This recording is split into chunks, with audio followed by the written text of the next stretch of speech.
এরপরে প্রশ্ন হলো, হাঁটুর উপর কাপড় উঠলে অনেকে বলে ওযু নষ্ট হয়ে যায়, আবার অনেকে বলে ওযু নষ্ট হয় না, কারণ ওযু ভঙ্গের কারণের মধ্যে নাকি হাঁটুর উপর কাপড় ওঠার কথা নাই। এক্ষেত্রে শরীয়ত কি বলে? খুব সুন্দর প্রশ্ন, এবং এই ভুল ধারণাটা আমাদের এই অঞ্চলে একটু বেশি।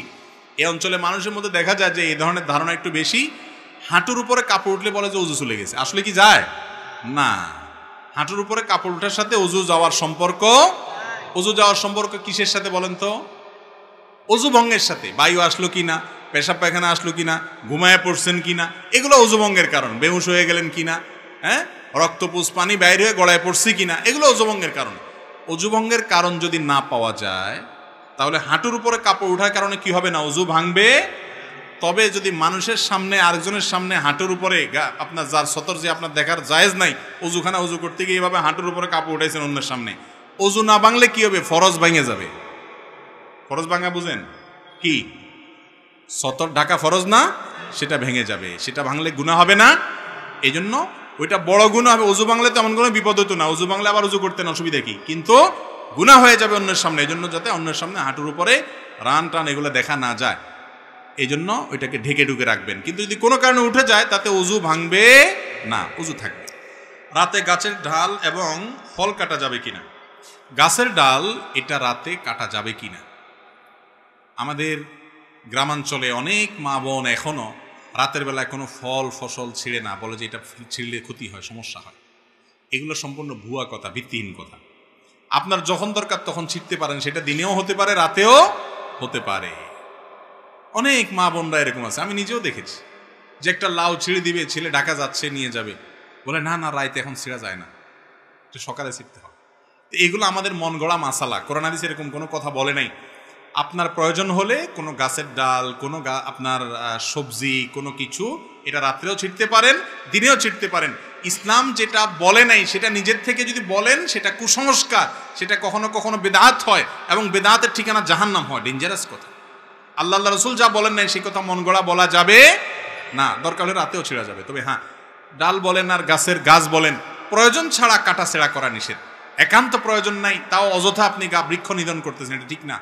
যেটা পরিবেশের ভারসাম্যের জন্য প্রয়োজন, সে গাছ রোপণ করার জন্য আমাদের রাসূল সাল্লাল্লাহু আলাইহি ওয়াসাল্লাম নির্দেশ করেছেন। বিনা প্রয়োজনে গাছ কাটা যাবে না। প্রয়োজন আছে, কাটেন, 100 বার কাটেন, কিন্তু সেটা রাতেও কাটতে পারেন, দিনেও কাটতে পারেন, কোনো অসুবিধা নাই। আল্লাহর হুকুমে সব কিছু হয়, এটার যৌক্তিক ব্যাখ্যা সংক্ষিপ্তভাবে বলবেন। আল্লাহর হুকুমে সব কিছু হয়, এই কথাটা এইভাবে বলা ঠিক না। বলতে হয় সব আল্লাহর জ্ঞাতসারে হয়, আল্লাহর অজান্তে কিছু হয় না, কে কি করে সব আল্লাহ জানে, এটা ঠিক। আল্লাহর হুকুমে সব কিছু হয়, এই হুকুমে বলতে আমরা যেটা বুঝি সাধারণত, ওই অর্থে এটা ঠিক না। কারণ একজন চোর চুরি করে, সেটাও কি আল্লাহ হুকুম করছে তারে?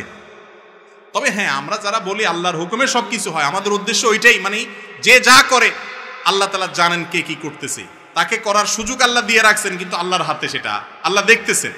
আল্লাহর হুকুমে মানে আল্লাহর নিয়ন্ত্রণে আছে, আল্লাহ দেখতেছেন, আল্লাহর জ্ঞাতসারে আছে, এর মাধ্যমে সব কিছু হয়। আল্লাহর অনুমতি বা আল্লাহর জ্ঞাতসার ছাড়া কিছু হয় না, এটা ঠিক আছে। কিন্তু আল্লাহর হুকুম মানে আল্লাহর নির্দেশে সব কিছু হয়, এটা ঠিক না। তাহলে যে চোর চুরি করে, সে কি আল্লাহর নির্দেশে করে নাকি? হ্যাঁ, এভাবে বলা ঠিক না ওই অর্থে। বিবাহের উদ্দেশ্যে হিন্দু মেয়ের সাথে প্রেম করা যাবে কিনা? আল্লাহ রাব্বুল আলামিন কোরআনে কারীমে বলেছেন, ওয়ালা আমাতু মুমিনাতুন খায়রুম মিন মুশরিকাতিন, ঈমানদার নারী সর্বাবস্থায় মুশরিকা নারীর চাইতে উত্তম, শ্রেষ্ঠ। ইসলাম কোনো মুশরিকের সাথে বিবাহকে হালাল করে নাই, হারাম রেখেছে। তো এই জন্য কোনো মুশরিকের সাথে বিবাহ বন্ধনে আবদ্ধ হওয়া জায়েজ নাই। মুশরিককে যদি আপনি বিবাহের নিয়তে প্রেম করেন, তাহলে সেক্ষেত্রে ওই যে কোরবানের নিয়তে গরু চুরি করার মতো হবে আর কি। কোরবানের নিয়তে গরু চুরি করা বুঝুন তো, যে একজন গরু চুরি করতে গেছে, গরু চুরি করে নিয়ে আসছে, কেন? আমার নিয়ত ভালো, কোরবানের নিয়ত করে চুরি করছে, এই চুরি হালাল হবে? বিবাহ বহির্ভূত রিলেশন, সম্পর্ক হালাল না হারাম? নবী করিম সাল্লাল্লাহু আলাইহি ওয়াসাল্লাম বলেছেন, বুখারীতে এবং আবু দাউদে হাদিস বর্ণিত হয়েছে, 4টি কাজ হারাম, অথচ মানুষ সেগুলোকে কিয়ামতের আগে এক সময়, এমন একটা সময় আসবে মানুষ হালাল মনে করবে। তার ভিতরে একটা হলো এই জিনা, আল হির, জেনা, ব্যভিচার, বিবাহ বহির্ভূত সম্পর্ক। এটাকে দোষী কিছু মনে করবে না, যুবকরা এখন এটার নাম বিএফ জিএফ দিয়ে এটাকে নর্মাল করে ফেলছে, অথচ এটা আল্লাহর জমিনে সবচেয়ে বড় ডেঞ্জারাস অপরাধগুলোর মধ্যে থেকে একটা অপরাধ, হারাম, জেনা। এর কারণে আল্লাহর আযাব এবং গজব নাজিল হয়, সাংসারিক জীবনে শান্তি হয় না। আমি একটা কথা সবসময় বলি ভাই, আবেগ ভালোবাসা এটা হলো সফট ড্রিঙ্কসের মতো, 7 আপ, পেপসি, আরসি, এগুলা দেখছেন না? এগুলোর যে ঝাঁজ, এই ঝাঁজটা খোলার পরে কি অনেক সময় থাকে? খুলে ফেললে একটু পরে আস্তে এটা নর্মাল পানির মতো আস্তে আস্তে হয়ে যায়, তাই না? আবেগ ভালোবাসা এরকম। যুবক ভাইয়েরা, এই ভালোবাসাটাকে ধরে রাখেন, এটাকে ধরে রাখেন। বৈধ ভালোবাসা যখন বাসার সুযোগ আসবে, আল্লাহ যখন স্ত্রী দিবেন, তখন এই ভালোবাসাটাকে নিবেদন করবেন, এনজয় করবেন, লাইফটা হাসি খুশিতে কাটাবেন, হ্যাপি থাকতে পারবেন। আর অসময় ইটিস পিটিস করে ঝাঁজ নষ্ট করবেন, আবেগ নষ্ট করবেন, সময় মতো বিয়ে করবেন, তখন দেখবেন পুঁজি শেষ। কথা কি বুঝাতে পারছি? এই জন্য যেগুলো এই বিবাহ বহির্ভূত সম্পর্ক করে, এগুলোর ম্যাক্সিমাম দাম্পত্য জীবনে শান্তি থাকে না, ঝগড়াঝাটি লাগে। দেখেন ওই যে প্রেমের টিচার যারা, এই অবৈধ সম্পর্কের যারা প্রশিক্ষক, নায়ক নায়িকা, গায়ক গায়িকা, বিভিন্ন মডেল তারকা, এরা আপনাদেরকে নাটকে সিনেমা দেখায় কেমনে বাপ মার সাথে বেয়াদবি করে, সমাজের কথা না শুনে, আল্লাহর কথা না বাদ দিয়ে, আল্লাহর কথা বাদ দিয়ে তারপরও ধরি পালায় যাইতে হবে, যাইয়া প্রেম জয় করে ফেলতে হবে, এসব আকতা কুকতা দেখায় না এরা। এগুলোর এক একটা দেখবেন বিয়ে 6 মাস টিকে, 4 মাস টিকে, আধা বছর টিকে, 1 বছর টিকে, আইজো ধায় কাইলো ধায়, এক একটা 4 বিয়া 5 বিয়া 7 বিয়া হয়। শান্তি এদের জীবনে হয় না, কারণ শান্তি আল্লাহ তাআলা এখানে রাখেন নাই। যারা আপনাকে প্রেমের ট্রেনিং দিচ্ছে, ও নিজেই প্রেম করে শান্তি পায় না, আপনি কোত্থেকে পাবেন?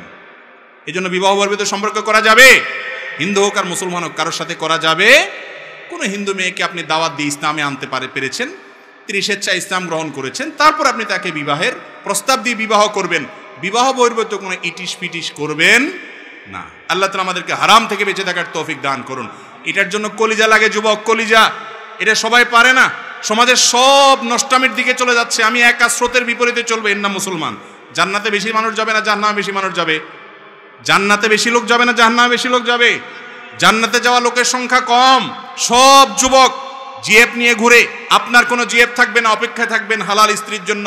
সবর করবেন, ধৈর্য ধারণ করবেন, নজরকে হেফাজত করবেন, সবাই একদিকে, আপনি আরেক দিকে। ইনশাআল্লাহ আরশে আজিমের নিচে কিয়ামতের দিন ছায়া পাবেন। 7 শ্রেণী মানুষ ছায়া পায়, তার মধ্যে ওই যুবক, যে যুবক তার যৌবনকে কালিমা লাগায় নিয়ে আল্লাহর ইবাদতে কাটিয়েছে। চেষ্টা করবো তো ইনশাআল্লাহ। শয়তান আমাদেরকে জাহান্নামে নিতে চায়, আমরা চ্যালেঞ্জ ছুড়ে দিব। আমরা মুত্তাকি হব, পরহেজগার হব, ভালো মানুষ হব, সৎ হব। মনে রাখবেন, অসৎ মানুষের অভাব সমাজে নাই, সৎ মানুষের অভাব আছে। যেটার অভাব সেটার দাম বেশি থাকে। আপনি দামি মানুষ হন, হারাম সম্পর্ককে না করেন। তওবা করবেন তো যুবকরা ইনশাআল্লাহ। যত রিলেশন আছে অবৈধ সবগুলোকে কাট করে দিবেন শুধু আল্লাহকে খুশি করার জন্য। সাথে সাথে দেখবেন আল্লাহর সাথে একটা রিলেশন, একটা আত্মিক সম্পর্ক হয়ে গেছে। আল্লাহ আমাদের তৌফিক দান করুন। মাজারে মহিষ দেওয়া, টাকা দেওয়া জায়েজ আছে কিনা? মাজারে কোনো কিছু দেওয়া জায়েজ নাই। মাজারে কেন দিবেন?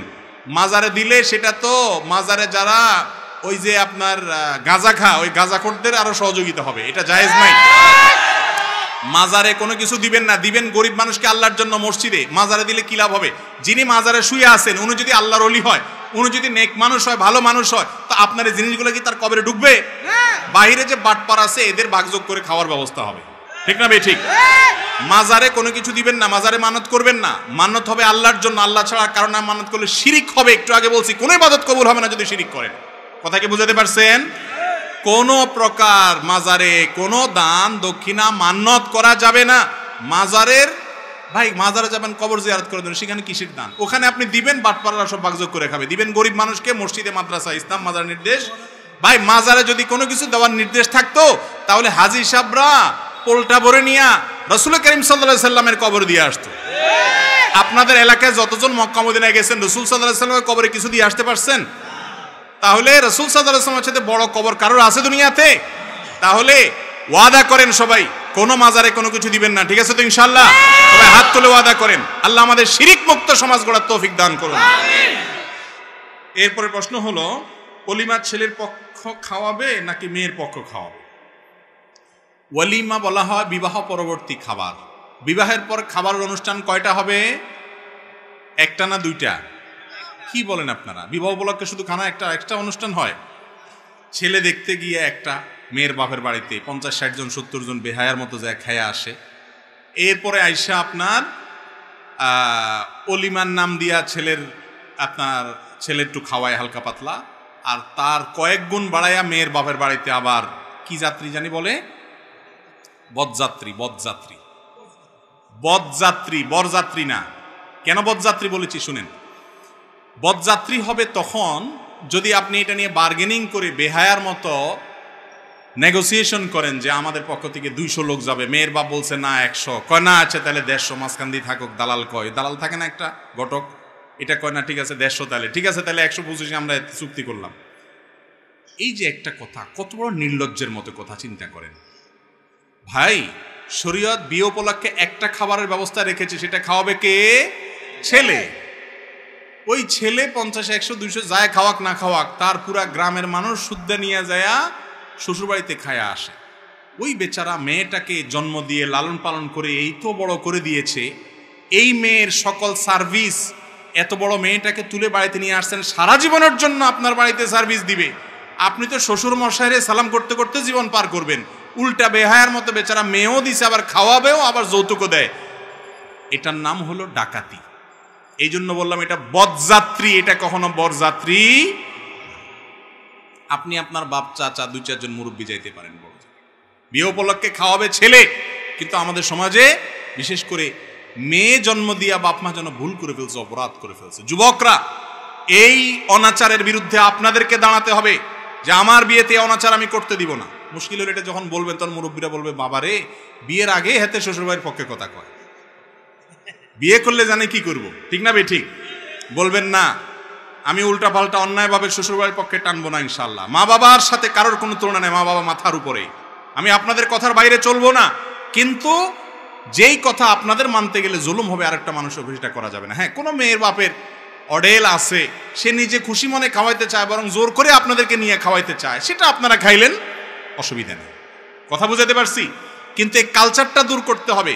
কালচারটা যে আপনার না হয় সামর্থ্য আছে খাওয়াবেন, কিন্তু তখন সমাজে একজন গরিব বাবা, সে তো ধার করে কর্জ করে সুদের উপরে টাকা নিয়েও খাওয়াইতে হবে, ঠিক না ভাই? ঠিক।